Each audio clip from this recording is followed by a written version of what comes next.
मेरे प्यारे नेत्रहीन भाइयों और बहनों, चैप्टर 18 श्लोक 1 से 6। यहाँ पे अर्जुन श्री कृष्ण से कहते हैं कि हे कृष्ण, मैं संन्यास और त्याग के तत्व को अलग अलग समझना चाहता हूँ। श्री कृष्ण कहते हैं, कुछ लोग कहते हैं कि कर्म छोड़ देने को संन्यास कहते हैं, यानी कि घर गृहस्थी को छोड़ देने को वह संन्यास समझते हैं।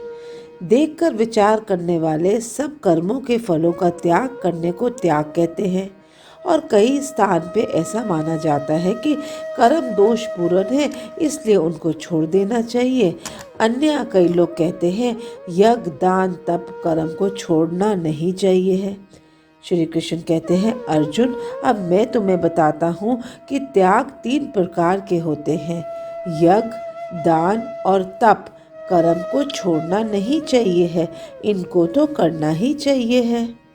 यज्ञ दान और तप विचार करने वाले को पवित्र कहते हैं। इनके व अन्य कर्म के फलों से लगाव को छोड़कर अपना कर्तव्य पूरा करना ही चाहिए है। ये मेरा निश्चय किया हुआ उत्तम मत है। इसका सार है कि अगर हम यज्ञ दान या तप करते हैं तो उसके फल की हमारे को अपेक्षा नहीं होनी चाहिए।